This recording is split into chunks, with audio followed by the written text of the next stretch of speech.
கருப்பன் பட வாய்ப்பு லக்ஷ்மி மேனனுக்கு கிடைச்சது எப்படி? சுந்தரபாண்டியன், கும்கி, குட்டிப்புலி, பாண்டியநாடு, கொம்பன்னு பல கிராமத்து கதைகள்ல நடிச்சவங்க லக்ஷ்மி மேனன். இந்த படங்கள்ல அவங்களோட நடிப்பு பேசப்பட்டதுனால இப்போ வரைக்கும் கோலிவுட்ல கிராமத்து கதைனா லக்ஷ்மி மேனனை தான் டிக் அடிக்கிறாங்க டைரக்டர்கள். ஒருவேளை அவங்க கதை பிடிக்கலன்னு வேறு மாதிரியான காரணங்களை சொல்லி தவிர்த்தா மட்டுமே கிராமத்து படங்கள் மற்ற நடிகைகள் பக்கம் போகுது. ஆனா விஜய் சேதுபதி நடிக்கும் கருப்பன் படம் தேனியில நடக்கும் கிராமத்து கதையா இருந்த போதும் அந்த வாய்ப்பு கீர்த்தி சுரேஷ்க்கு தான் முதல்ல போச்சு.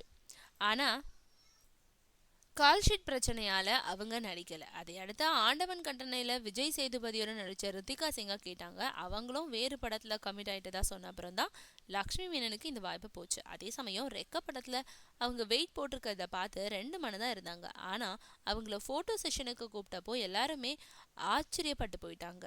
ஏன்னா வெயிட்டை குறைச்சு ஸ்லிம்மா காட்சி கொடுத்துருக்காங்க லக்ஷ்மி மேனன். அதோட 5 கிலோ வெயிட் குறைச்சிட்டேன், இன்னும் கூட குறைக்க தயாரா இருக்கேன்னு சொன்னாங்களாம்.